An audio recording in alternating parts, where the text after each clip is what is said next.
年轻人有两下，还不出来，找死啊！看你们能不能破老夫。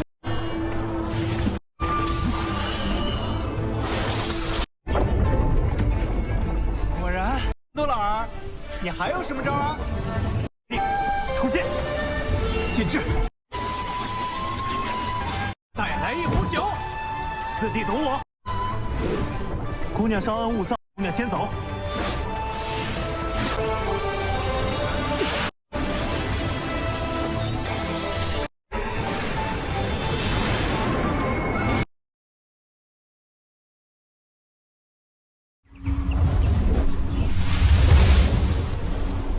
Seorang tuan muda dari suku Nancui yang merupakan siluman laba-laba bernama Yao Jun, ia berencana membangun kembali gedung Zaising yang dulunya dihancurkan oleh pihak manusia. 5 hari kemudian, apapun yang terjadi, gedung itu harus sudah selesai. 是，属下。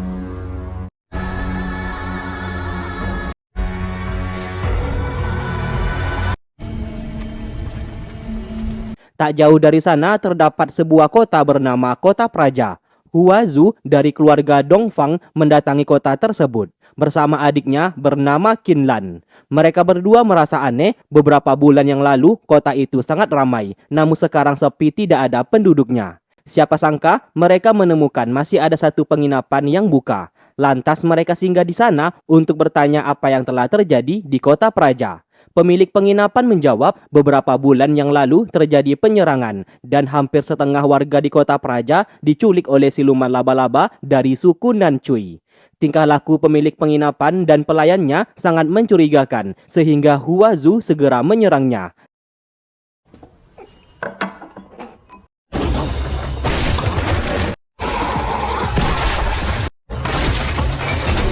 Dan ternyata kecurigaannya benar, mereka bukan manusia, melainkan siluman. Pertarungan pun sempat terjadi, namun sayang Huazu kalah kekuatan dan adiknya diculik.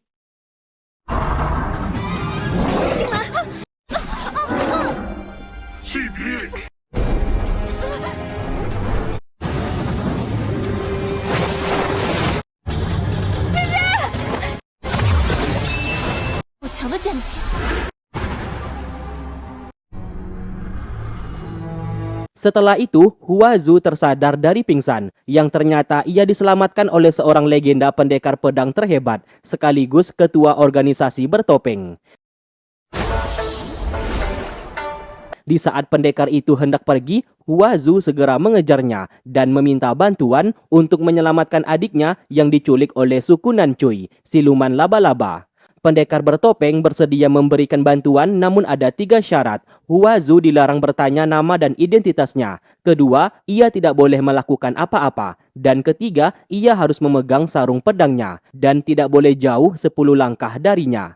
Ketiga persyaratan itu pun disetujui oleh Huazu. Mereka pun tiba di sebuah penjara yang mengurung Qinlan, adiknya Huazu.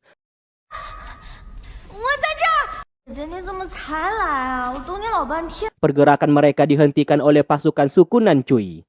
Tiba-tiba, kedua murid dari pendekar bertopeng ini datang ke sana. Mereka bernama Li Zai dan Li Zu.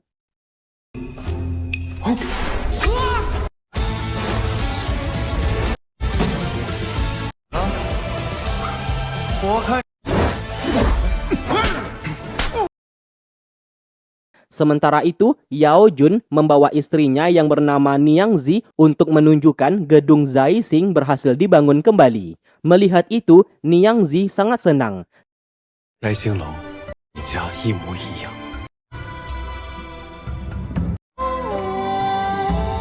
Namun sesaat ia kembali teringat pembantaian yang dilakukan oleh keluarga Nangong kepada suku mereka, hingga menyebabkan seluruh siluman laba-laba tewas terbunuh. Bahkan gedung Zaising mereka juga menjadi hancur.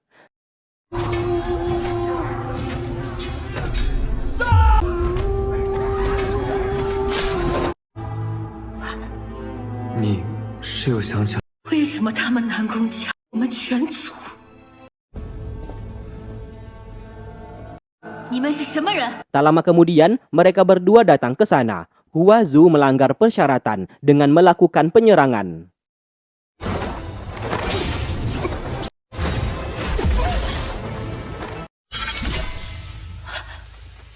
Pedang itu hampir saja membunuh Niang Zi, namun dihentikan oleh Yao Jun dan membuatnya menjadi sangat marah. Siapa sangka, pendekar bertopeng itu dengan mudah mematahkan serangan Yao Jun dan membuatnya terluka parah. 敢伤毒娘子，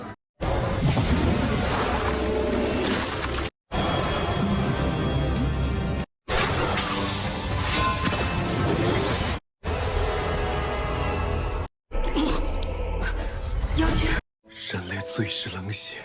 Perseteruan antara manusia dan siluman sejak dulu tidak pernah selesai. Niang Zi berkata sukunya hidup dengan tenang dan damai. Namun tiba-tiba suku manusia dari keluarga Nangong datang menyerang dan membunuh semua orang di sukunya. Padahal sejak dulu suku Nancui, siluman laba-laba, tidak pernah membunuh manusia. Sebagai bentuk balas dendam, ia bersama Yao Jun sengaja menculik dan membunuh warga di kota Praja. Pendekar bertopeng itu lalu memberikan sebuah buku. Diketahui dari suku manusia terdapat sebuah aliansi bernama Aliansi Yiki yang berisikan beberapa keluarga pendekar dan salah satunya keluarga Nangong. Namun perlu diketahui pelaku yang melakukan pembantaian kepada suku siluman Nancui hanyalah keluarga Nangong saja. Aliansi Yiki tidak tahu akan hal tersebut. Maka dari itu, pendekar bertopeng melarang mereka menculik dan membunuh manusia tidak bersalah. Apabila ingin balas dendam, maka lakukan saja kepada keluarga Nangong. Tujuan pendekar bertopeng saat ini membuat perdamaian antara manusia dan siluman. Ia lantas memberikan sebuah ide. Ia bersedia membantu mereka untuk membalaskan dendam kepada keluarga Nangong. Namun dengan satu syarat, Yao Jun harus memberikan inti silumannya. Tiba-tiba dari arah luar, Kaisar Racun dari suku Nancui, pamannya Yao Jun datang ke sana dan sangat marah karena ada manusia yang berani ingin mengambil inti siluman milik keponakannya. Ia bernama Xing Tian. Pertarungan pun terjadi. Hua Zu yang berasal dari keluarga Dongfang lantas menggunakan sedikit darahnya dalam menciptakan api suci dan melakukan perlawanan. Namun sayang kekuatannya masih kalah jauh. Untung saja, pendekar bertopeng datang tepat waktu dan berhasil memukul mundur Xing Tian hanya dengan satu kali tebasan. 来我南陲地盘撒野，都得死！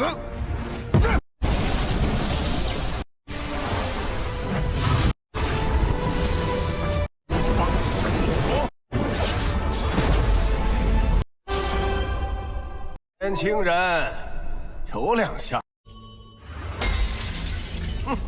还不出来，找死啊！ Sadar ini adalah pertarungan hidup dan mati, pendekar bertopeng memanggil kedua muridnya untuk membawa sebotol arak dan kotak pedang miliknya. Dari sanalah pendekar itu menunjukkan kemampuannya. 看你们能不能破老虎！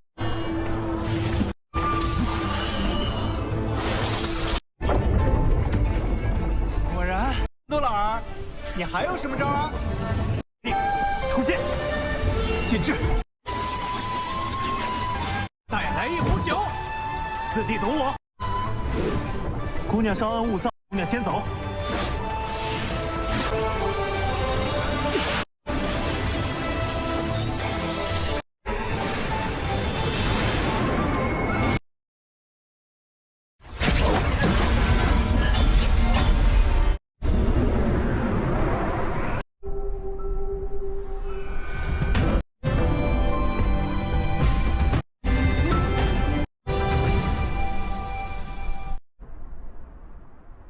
Setelah pertarungan itu selesai, mereka menghampiri Xing Tian. Di sana Xing Tian tidak menyangka ada seorang manusia yang memiliki kekuatan seperti itu. Sesaat Yao Jun datang ke sana, ia pun akhirnya bersedia memberikan inti silumannya demi keberlangsungan hidup suku Nancui dan membalaskan dendam kepada keluarga Nangong. Xing Tian sempat menghentikannya karena ia adalah tuan muda suku Nancui. Namun tetap saja Yao Jun sudah tidak peduli karena ia sudah memutuskannya. Dengan sukarela, ia mengeluarkan inti silumannya lalu diberikan kepada pendekar bertopeng. Setelah melakukan itu, secara perlahan ia sendiri pun menjadi musnah dan kembali ke dalam bentuk laba-laba. 我不会。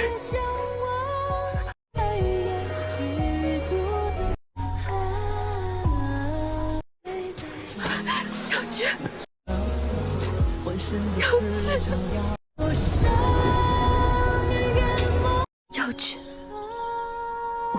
你。 Hal itu membuat Niang Zi sangat bersedih. Namun ia bersumpah akan merawatnya. Sebagai siluman, butuh 1000 tahun lagi bagi Yao Jun untuk bisa mendapatkan tubuhnya dan membentuk ulang inti silumannya lagi. Semenjak perkenalan tidak sengaja itulah kini mereka berdua berteman. Meski begitu, Hua Zu sampai saat ini masih belum tahu wajah dan identitas pendekar bertopeng itu. Namun sejak pandangan pertama, Hua Zu langsung jatuh cinta kepadanya. Setelah mereka berpisah, pendekar bertopeng yang sebelumnya sempat menitipkan sarung pedangnya lantas melihat terdapat sebuah pesan yang dibuat oleh Hua Zu yang mengajaknya bertemu kembali sesuai tanggal dan tempat yang telah ditentukan. Di sisi lain, tuan muda keluarga Nangong bernama Nangong Cui melakukan perburuan, menangkap siluman. Tanpa belas kasihan, ia menyiksa siluman kecil di sana supaya kakak dari siluman itu menjadi marah dan memiliki aura kebencian. Sebab ia membutuhkan inti siluman yang memiliki aura kebencian yang sangat besar.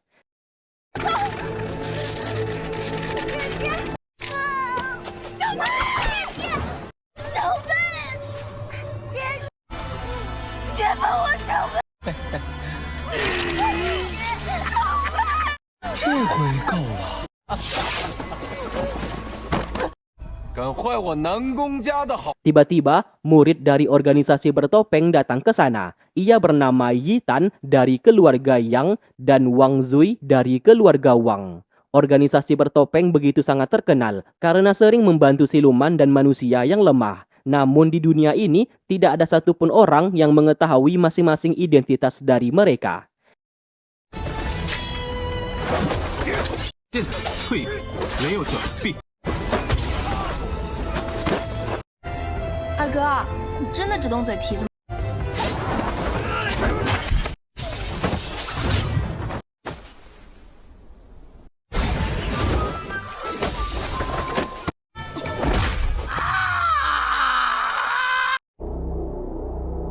Di sisi lain, pendekar bertopeng yang sedang istirahat lantas memimpikan ayahnya yang diceritakan saat ini menghilang tanpa jejak.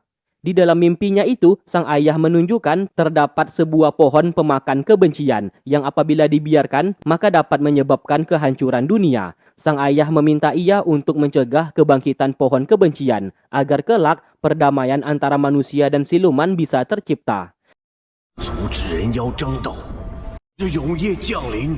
Ia pun lalu terbangun dan merasa aneh sebab ia selalu memimpikan hal yang sama. Ia pun membuka topengnya yang ternyata ia berasal dari keluarga Wang yang bernama Hong Ye. Sekaligus ketua aliansi Yiki menggantikan posisi ayahnya yang telah menghilang selama 3 tahun. Alasan ia mendirikan organisasi bertopeng supaya mempermudahkannya dalam bertindak tanpa orang lain mengetahui identitasnya. Sejenak kita tinggalkan dulu masalah Hong Ye dan beralih ke keluarga Dongfang yang merupakan salah satu dari aliansi Yiki. Hua Zu hidup bersama ayah beserta adiknya. Diceritakan selama bertahun-tahun keluarga Dongfang menjauhi dunia persilatan dan mengasingkan diri mereka. Tak lama kemudian, sahabat Hua Zu datang ke sana yang bernama Yan dari keluarga Yang. Di sisi lain, Paman Ye meminta Hong Ye untuk berhati-hati karena mereka sadar keluarga Nangong seperti ingin melakukan kudeta dan merebut posisi ketua aliansi Yiki. Lalu kemudian Hong Ye menghadiri pertemuan aliansi yang berisikan keluarga Gu, keluarga Cheng, keluarga Zhang, dan terakhir keluarga Nangong. Terlihat jelas Nangong Ye, pemimpin keluarga Nangong ini mendesak Hong Ye untuk menyerang suku Nancui, siluman laba-laba. Karena saat ini satu-satunya suku siluman yang masih ada dan terhitung masih sangat kuat adalah suku Nancui. Sebagai ketua aliansi, Hong Ye menunjukkan pelakat kepemimpinannya dan menegaskan selama ia tidak memberikan perintah, maka mereka semua dilarang untuk melakukan tindakan apa-apa. Setelah itu ia menunjukkan inti siluman milik Yao Jun yang menandakan suku Nancui sudah kehilangan pemimpin dan tidak dianggap sebagai ancaman lagi. 木妖君已献出妖丹，此作罢。 Saat kembali, Nangong Ye sangat kesal karena ia gagal menjebak Hong Ye untuk melakukan peperangan melawan suku Nancui. Karena misinya telah gagal, maka satu-satunya cara untuk merebut kekuasaan adalah dengan membunuhnya. Dengan begitu, ia bisa menjadi ketua aliansi yang baru. 红叶小儿若是不听话，将他杀。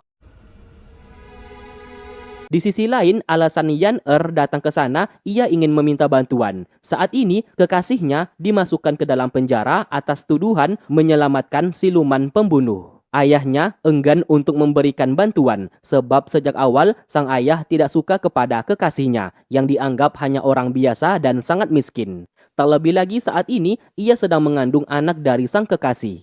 Mendengarkan itu, sebagai seorang sahabat, Hua Zu bersedia membantunya dan akan mencari cara dalam membawa kekasihnya itu keluar dari penjara. Ternyata saat ini, secara diam-diam, keluarga Nangong sedang membuat beberapa pedang, menggunakan inti siluman dari beberapa siluman kuat yang berhasil mereka culik. 10 hari kemudian, Nangong Ye akan menggelar perjamuan. Di saat itulah ia akan menjebak Hong Ye. Untuk memperkuat keberhasilan misinya kali ini, Nangong Ye berencana mengajak keluarga Dongfang untuk bersekutu dengannya. Sebab bagaimanapun juga, hanya kekuatan api suci dari keluarga Dongfang yang mampu mengalahkan pedang Wang Suan milik Hong Ye. 神火山庄隐世多年，天下人，东方神火，我南宫家这边。 Singkat cerita, ia pun mendatangi kediaman keluarga Dongfang. Di sana ia memfitnah Hong Ye memiliki ambisi untuk membunuh semua siluman. Hal tersebut akan menimbulkan masalah bagi aliansi Yiki. Maka dari itu, Nangong Ye mengajak Hua Zu bekerja sama untuk membunuhnya. Apabila ia bisa menjadi ketua aliansi yang baru, maka ia akan menciptakan perdamaian di dunia ini. Mendengarkan itu, Hua Zu memanfaatkan situasi dan memberikan satu syarat. Asalkan Nangong Ye bisa melepaskan seorang pria di dalam penjara aliansi Yiki, maka Hua Zu bersedia membantunya. Nangong Ye lantas memenuhi persyaratan tersebut. 只要能扳倒王权，需要什么，定能答应。 Beberapa hari kemudian, secara diam-diam, Hua Zu dibawa ke kediaman keluarga Nangong dan menyamar menjadi pelayan. Karena ia tidak pernah keluar dari kediamannya, bisa dipastikan semua orang tidak akan tahu mengenai identitasnya. Ternyata di malam itu, Nangong Ye mengundang seluruh keluarga dari aliansi Yiki untuk merayakan sebuah pesta. Tepat di sebelahnya, Hua Zu berada di sana, berpura-pura menjadi seorang pelayan. Semua orang memang tidak mengenalnya, namun tidak dengan Hong Ye, yang tentu saja sangat terkejut kenapa ia bisa berada di tempat tersebut. Terlebih lagi, berada di sebelah pemimpin keluarga Nangong. Mulai dari sanalah, Hong Ye menyadari ada sesuatu yang sedang direncanakan oleh Nangong Ye. Lalu kemudian Nangong Ye berkata, ia sedang membuat 5 buah pedang menggunakan tungku api miliknya. 10 hari lagi, kelima pedang itu akan berhasil dibuat dan ia akan memberikan kepada masing-masing pemimpin keluarga dari aliansi tersebut sebagai bentuk hadiah. Dari arah luar, ia menunjukkan terdapat 5 orang siluman yang berhasil ditangkap. Ia memerintahkan pasukannya untuk menarik secara paksa inti siluman dari tubuh kelima siluman di sana, yang nantinya akan menjadi bahan dasar dalam pembuatan pedang.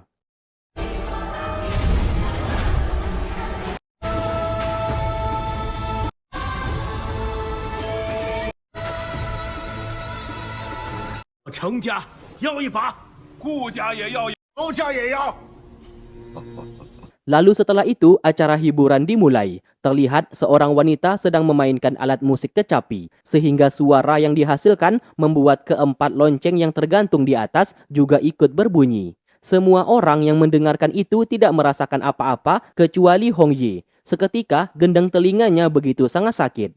Ternyata, kursi yang didudukinya terdapat sebuah mekanisme, sehingga rasa sakit dari suara lonceng hanya ia yang bisa merasakannya. Akibat hal itu, ia pun terbawa ke suatu dimensi dan melihat aura iblis tengkorak yang menyerang tubuhnya. Meski begitu, ia tetap bersikap tenang agar terlihat biasa-biasa saja di depan semua orang.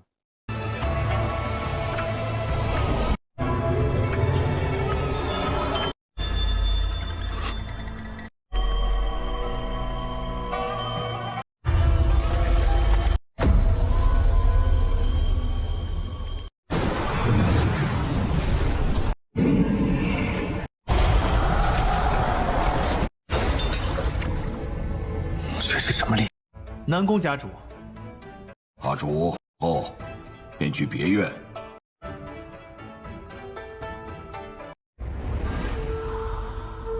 Setelah acara selesai, semua pemimpin masing-masing keluarga beristirahat di kamar yang sudah disediakan. Sementara Nan Gongye meminta Huazu untuk menjadi pelayan Hongye agar bisa memantau pergerakannya. Ia yakin indera pendengaran dan penglihatannya secara perlahan pasti sudah rusak. Saat sedang mandi, Hongye melihat darah keluar dari telinganya. Tidak hanya itu, tenaga dalamnya juga semakin melemah. Tak lama kemudian, Huazu masuk ke dalam dan berkata ia ditugaskan oleh Nan Gongye untuk menjadi pelayannya. Sambil membawa senjata serulingnya, Huazu secara perlahan melakukan penyerangan. Sadar akan hal itu, Hongye segera balik melawannya.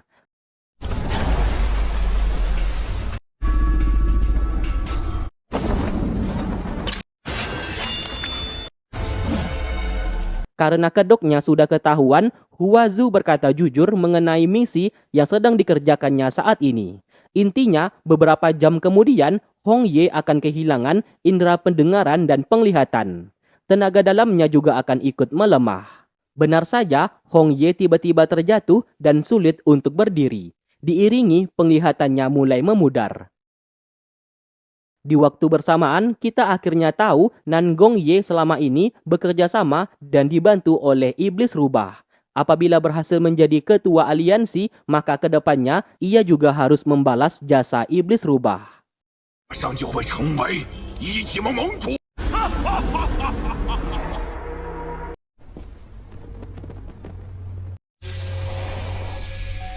Kembali ke Huazu. Setelah Hongye tidak sadarkan diri, ia pun menyembuhkan indera penglihatan dan pendengarannya. Tidak hanya itu, ia juga memasukkan sebuah mantra pengendali. Sehingga nantinya, Hongye tidak akan bisa jauh darinya lebih dari 5 langkah.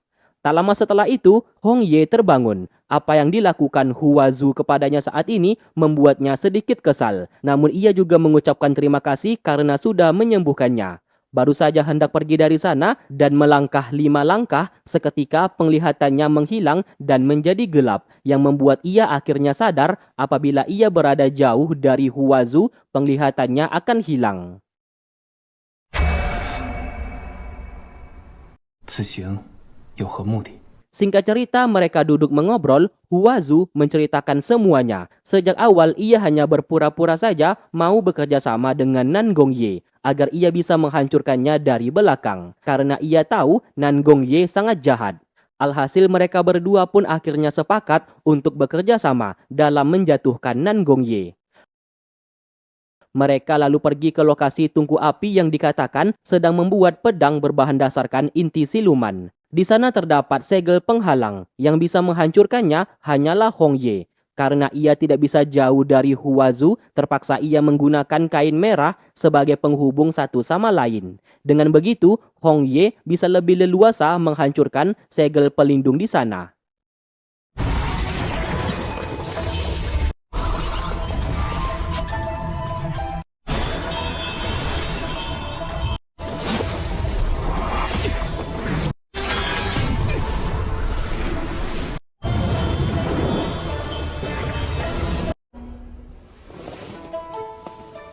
Setelah berhasil masuk ke dalam, mereka melihat bocah siluman burung api yang sedang disegel. Alangkah terkejutnya mereka, ternyata ibu dari bocah tersebut telah dikorbankan untuk sebagai sumber api yang membakar tungku di sana. Sedangkan bocah itu juga disegel agar api yang membakar tungku api tidak mudah padam. Apa yang dilakukan oleh keluarga Nan Gong saat ini sudah kelewatan batas, sehingga membuat Huazu menjadi sangat marah. "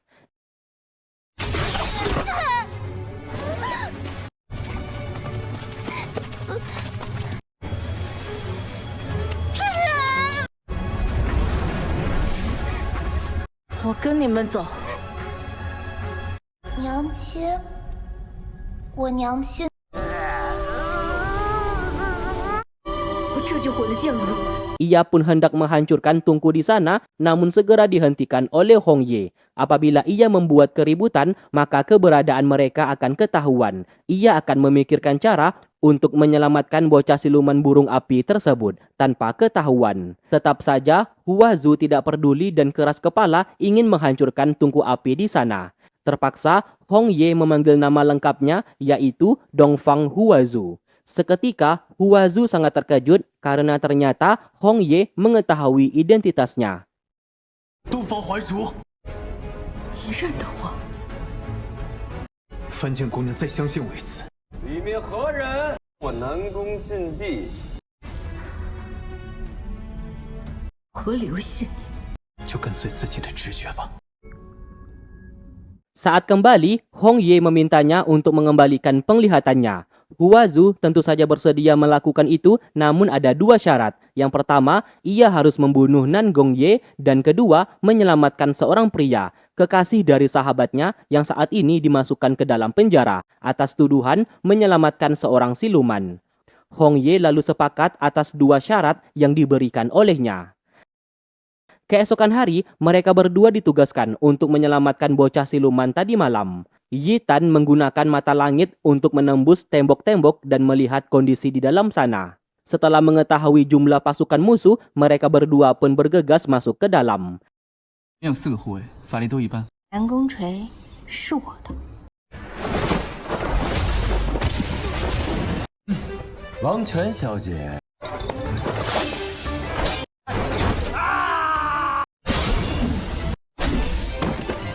Tanpa butuh waktu lama, Nan Gong Cui bersama pasukannya dilumpuhkan oleh mereka berdua. Setelah berhasil melakukan itu, Yi Tan membawa bocah siluman burung api untuk pergi dari sana. Sedangkan Wang Zui menggunakan sihir menghapus pikiran kepada mereka semua agar melupakan apa yang telah terjadi saat ini. Tidak hanya itu, ia juga memanipulasi pikiran mereka semua seolah-olah bocah siluman burung api melakukan bunuh diri melompat ke dalam tungku api.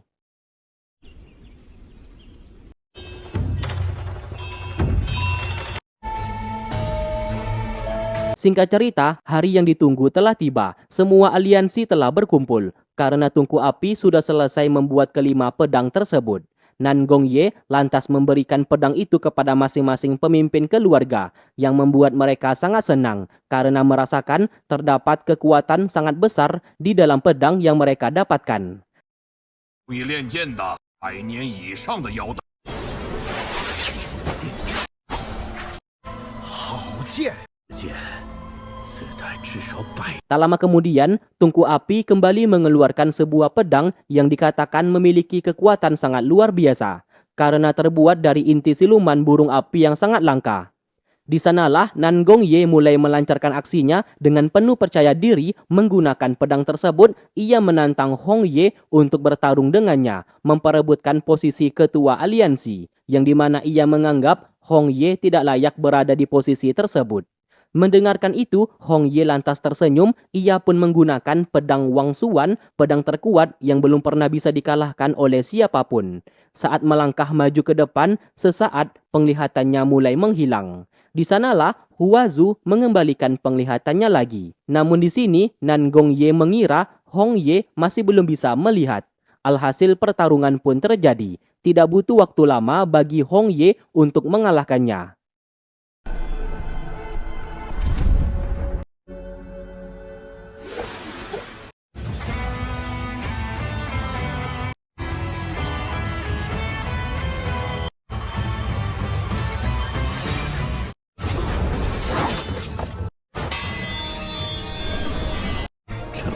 这剑不行啊！你现在认输。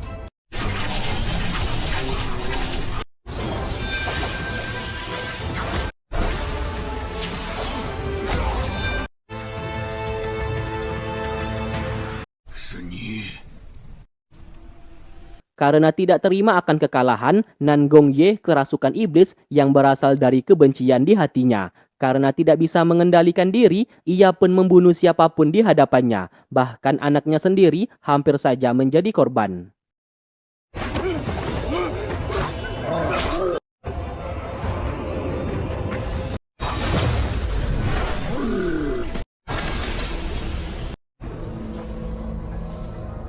Setelah kematian Nan Gongye, tiba-tiba sosok bayangan iblis rubah menampakkan diri sambil berkata, memusnahkan cinta dan mengejar kebencian akan mendatangkan kegelapan abadi.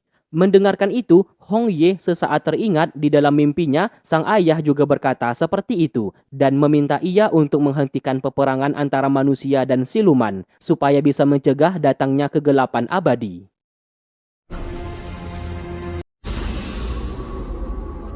Singkat cerita, masalah internal aliansi Yi Qi berhasil diselesaikan. Seluruh pasukan memberikan hormat kepada ketua aliansi. Lalu kemudian, Hong Ye menepati janjinya dengan membawa Hua Zu ke penjara aliansi untuk membebaskan seseorang. Saat masuk ke dalam, kepala penjara yang tidak tahu di hadapannya ini adalah ketua aliansi lantas bersikap arogan dan meminta uang tebusan apabila ingin melepaskan seorang tahanan. Namun setelah melihat pedang milik Hong Ye, ia pun baru sadar dan segera sujud meminta maaf. Kesal atas perlakuannya barusan, Hong Ye menghitung mundur sampai 10 dan harus melepaskan seorang pria bernama Xiao Wu. 10个数之内，要见到穆小。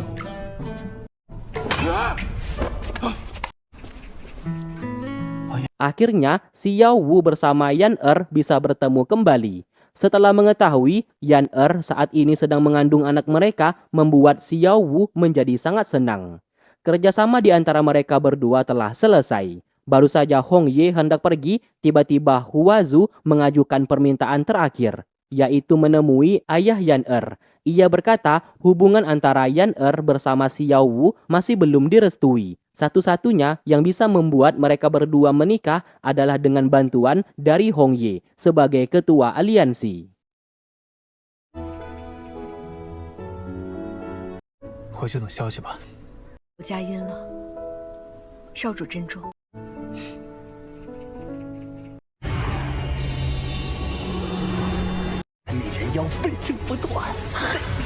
Di sisi lain, kita diperlihatkan iblis rubah pergi ke pohon kebencian. Diketahui iblis rubah sudah kehilangan tubuh fisiknya dan inti silumannya masih ada di pohon kebencian dan terus menebar kebencian agar bisa membuat perselisihan antara manusia dan siluman. Dengan begitu, iblis rubah dapat menyerap aura kebencian yang dihasilkan dari manusia dan siluman agar kelak ia bisa bangkit kembali. Siapa sangka tidak hanya ada satu, namun terlihat banyak sekali kloningan iblis rubah di sana yang siap menjalankan tugas.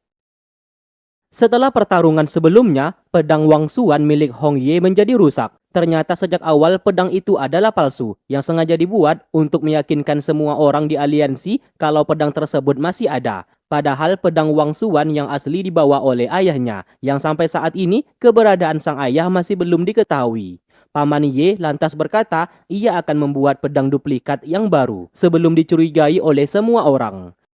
Setelah itu, rapat aliansi kembali diadakan. Hong Ye membuat peraturan baru yang disampaikan oleh Paman Ye. Mulai sekarang, seluruh keluarga aliansi dilarang keras membuat pedang menggunakan inti siluman. Apabila ketahuan, maka akan dikeluarkan dari aliansi dan menerima hukuman yang sangat berat. Mendengarkan itu, semua pemimpin keluarga di dalam aliansi itu menuruti perintahnya. Sedangkan Nan Gongcui yang tidak hadir dalam rapat tersebut mendapatkan informasi tersebut. Karena ayahnya telah tiada, mulai sekarang ia menggantikan posisi pemimpin keluarga Nan Gong dan meneruskan misi ayahnya, merebut kekuasaan ketua aliansi. Di sisi lain, Hong Ye mendatangi kediaman keluarga Yang. Atas permintaan Hua Zu, Hong Ye berinisiatif menikahkan Xiao Wu kepada Yan Er.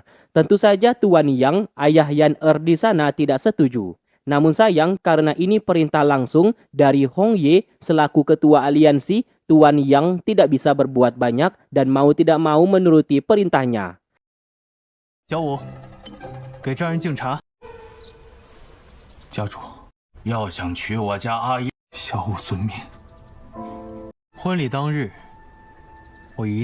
Lalu setelah itu, Xiao Wu bersama Yan Er mengucapkan terima kasih atas bantuan ketua aliansi yang telah membuat mereka berdua bisa bersatu dan akan segera melangsungkan pernikahan. Qin Lan mengingatkan kalau hari ini adalah janji pertemuan antara kakaknya dengan pendekar bertopeng. Mendengarkan itu, Hua Zu langsung teringat dan hendak bersiap untuk pergi ke tempat yang sudah disepakati. Kebetulan, Jin Feng, salah satu murid dari keluarga Dongfang telah kembali.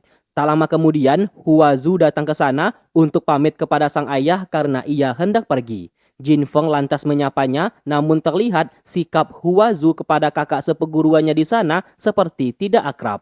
Jin Feng lantas memberikan hadiah kepadanya, namun ditolak oleh Hua Zu dan justru Qin Lan mengambil hadiah tersebut lalu pergi dari sana.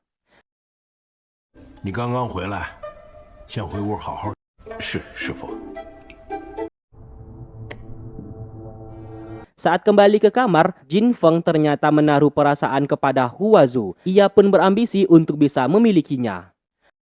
总有一天会属于我。 Sementara itu, Hong Ye dibantu oleh Wang Zui adiknya memilih pakaian bagus karena sebentar lagi ia akan menemui Hua Zu menggunakan identitas sebagai pemimpin organisasi bertopeng. 就摘下这个面具，告诉人家。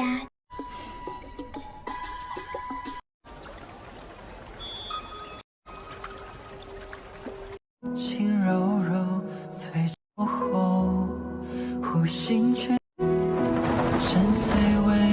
Akhirnya mereka berdua pun bertemu kembali. Sebagai salam pertemuan, mereka pun bertanding kekuatan.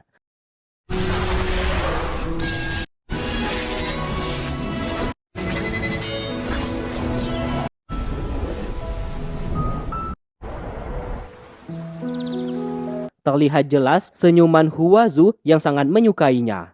Saat duduk mengobrol, Hua Zu sangat ingin bisa melihat wajah aslinya, namun sayang pendekar bertopeng menolak menunjukkan wajahnya. Tujuan awal organisasi bertopeng dibuat untuk membantu manusia dan siluman agar bisa hidup berdampingan. Apabila ia menunjukkan identitas aslinya, maka keberadaannya akan berbahaya. Mendengarkan itu, Hua Zu mencoba untuk mengerti dan tidak memaksa. Semenjak hari itu, hubungan mereka berdua pun semakin dekat satu sama lain.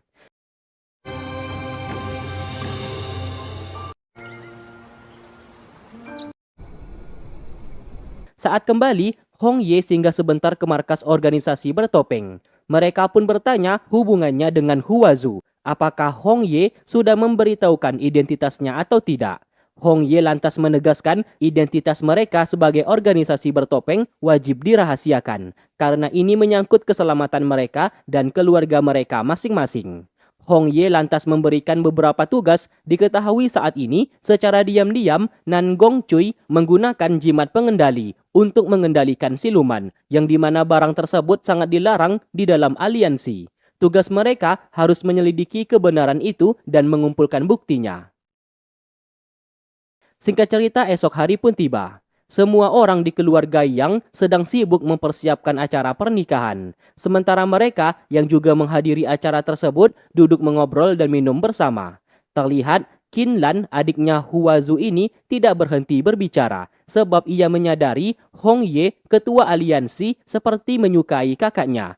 Ia pun secara belak-belakan berkata kalau kakaknya sudah menyukai seorang pria, yaitu pemimpin organisasi bertopeng. Mendengarkan itu, Yi Tan bersama Wang Zui hanya bisa tersenyum. Karena bagaimanapun juga, Qin Lan dan Hua Zu masih belum tahu pria yang mereka bicarakan itu adalah Hong Ye. Setelah itu, Hua Zu pergi ke Gunung Ruyi untuk membeli perhiasan dalam memberikan hadiah pernikahan sahabatnya, pemilik gedung Ruyi bernama King Mu, yang juga salah satu murid dari organisasi bertopeng.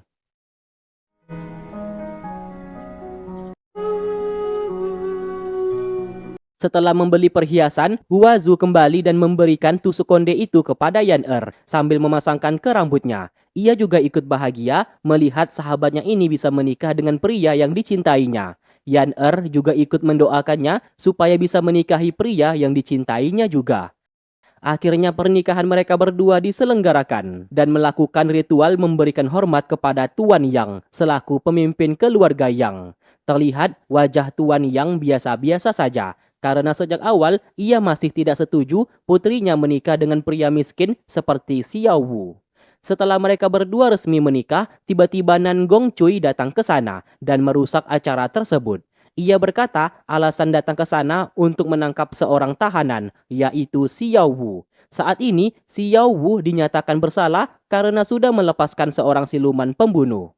Karena ini masalah internal aliansi Yi-Qi, Hong Ye sebagai ketua aliansi memerintahkan semua orang untuk bubar. Tidak hanya itu, ia juga meminta Nan Gongcui pergi dari sana sebelum kesabarannya habis. Perlu diingat, saat ini Nan Gongcui belum memiliki bukti atas tuduhannya kepada Xiao Wu. Maka dari itu, Hong Ye akan mencari siluman pembunuh yang dimaksud olehnya. Apabila tuduhannya itu adalah palsu, maka Hong Ye tidak akan mengampuninya. 是不是该让木逍遥法外？本少主会亲自去抓凶手。何以为信？不要再啰嗦，耐心了。 Lalu kemudian ia menghampiri mereka dan meminta Yi Tan bersama Wang Zui untuk tetap berada di kediaman keluarga Yang dalam menjaga keselamatan Xiao Wu bersama Yan Er. Sedangkan ia akan pergi mencari siluman pembunuh yang dimaksud oleh Nan Gongcui. Mendengarkan itu, Hua Zu mengajukan diri untuk ikut pergi bersamanya. 那走吧。 Di saat Yi Tan kembali ke aula, ternyata Nan Gongcui masih belum pergi. Sebagai salah satu anggota dari keluarga Yang, Yi Tan langsung mengusirnya pergi karena sudah membuat kegaduhan di hari pernikahan Yan Er. Nan Gongcui hanya tertawa melihatnya sudah berani melawan keluarga Nan Gong.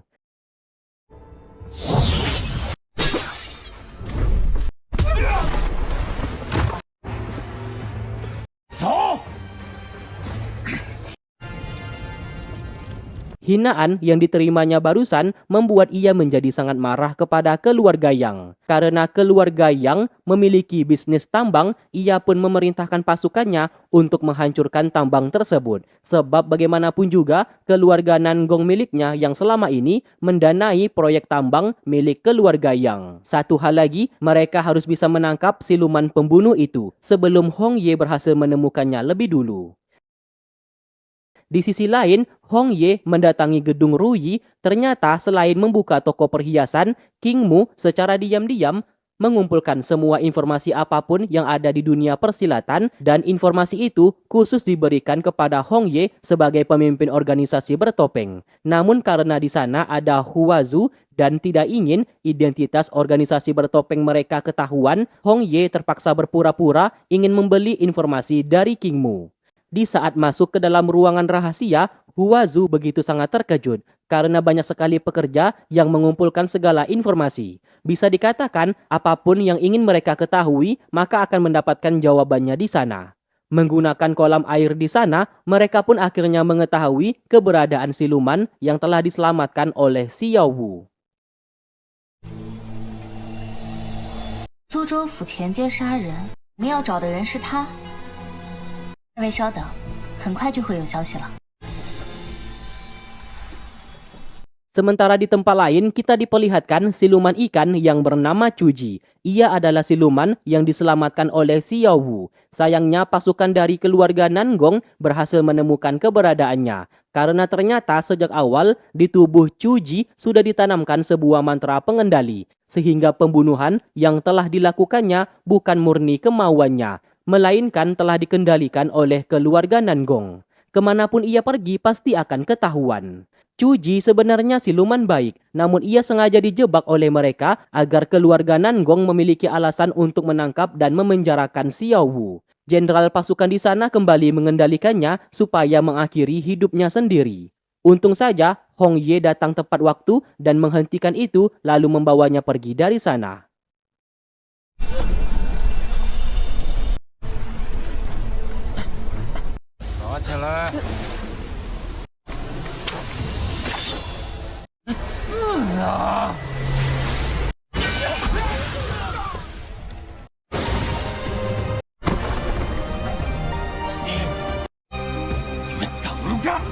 Ternyata Nan Gongcui memiliki banyak sekali jimat pengendali siluman yang telah ia beli dari negara Yuyao, yang dimana ia berencana mengendalikan siluman untuk menjadi senjatanya. Diketahui aliansi Yi-Qi sangat melarang keras siapapun menggunakan jimat pengendali. Maka dari itu Nan Gongcui melakukannya secara tersembunyi. 我特命杨英前来，家主陪杨家摊上大事了。 Di malam hari, mereka membawa Cuji ke seorang tabib Untungnya tabib di sana berhasil mengeluarkan mantra pengendali di dalam tubuhnya. Hal itu memberikan peluang bagi Chuji untuk bisa bertahan hidup. Singkatnya, ia pun telah sadar. Awalnya Chuji merasa takut, namun setelah mengetahui mereka adalah temannya Xiao Wu, Chuji merasa tenang. Di sanalah ia mulai menceritakan semuanya. Beberapa bulan yang lalu, siluman sepertinya diperbudak oleh keluarga Yang untuk menggali tambang. Sayangnya, ia ketahuan mengambil sebuah tanaman di tambang tersebut, sehingga para pengawas memukulnya. Xiao Wu yang merupakan kepala tambang lantas menghentikan itu dan menyelamatkannya. Semenjak hari itu, Chuji sangat berterima kasih karena Xiao Wu satu-satunya manusia yang mau menolongnya. Sebagai ucapan terima kasih, ia pun menunjukkan kemampuannya yang dapat menciptakan petir dan hujan yang berguna membuat tanaman bisa tumbuh dengan cepat. Xiao Wu yang sangat ingin bisa melihat salju lantas meminta ia untuk menciptakannya. Namun sayang, Chuji tidak bisa melakukan itu. Ia berkata di saat dulu ibunya bekerja untuk suku siluman naga dan sang ibu secara diam-diam mempelajari sihir dalam menciptakan hujan dan petir dari suku naga, lalu kemudian diajarkan kepadanya. Setelah itu, Xiao Wu dipanggil oleh Ying, anak kedua dari keluarga Yang. Di sana ia dimarahi karena telah membantu dan melindungi siluman budak yang ada di dalam tambang. Perdebatan pun lalu terjadi karena Xiao Wu tidak suka siluman diperlakukan seperti itu. Namun sayang, Ying tidak peduli dan memperingatinya untuk tidak melakukan ini lagi. Lalu pada akhirnya, Xiao Wu secara diam-diam mengeluarkan Chuji dari tambang dan mengirimnya pergi jauh agar tetap selamat. Di tengah perjalanan, Chuji ditangkap pasukan keluarga Nangong dan tubuhnya dimasukkan jimat pengendali. Karena hal itulah, tanpa sadar, ia membunuh salah satu warga sekitar.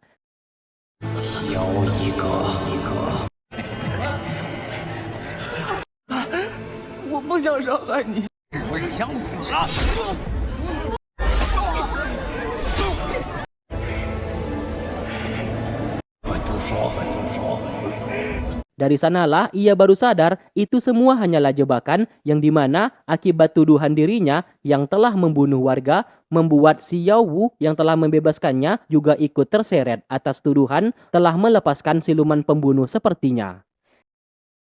Di sisi lain, setelah menikah, tiba-tiba Xiao Wu bersama Yan terkapar tidak sadarkan diri sehabis minum arak bersama. Ternyata itu ulah dari Ying yang meracuni mereka berdua atas perintah dari Nangong Cui. Ying memerintahkan pasukannya untuk membawa Xiao Wu dan dimasukkan ke dalam penjara. Dalam kondisi setengah sadar, Yan berusaha menghentikan kakaknya, namun sayang ia tidak mampu.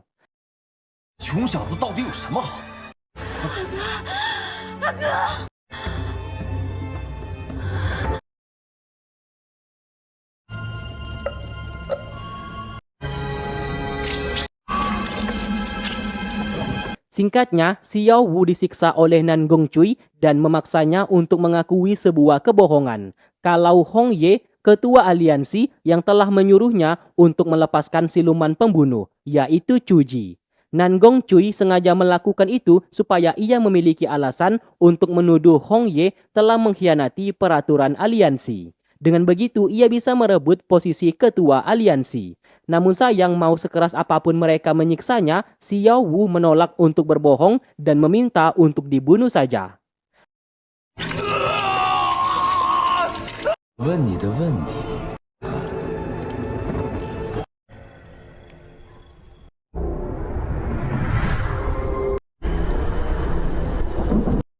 Wang Quanhong, 所有挣扎就是勇气。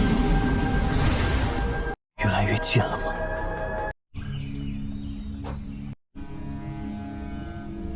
Tak lama setelah itu, Yan mendatangi penjara aliansi. Pasukan penjaga di sana langsung menghentikannya, yang membuat Yan tidak bisa melakukan apa-apa.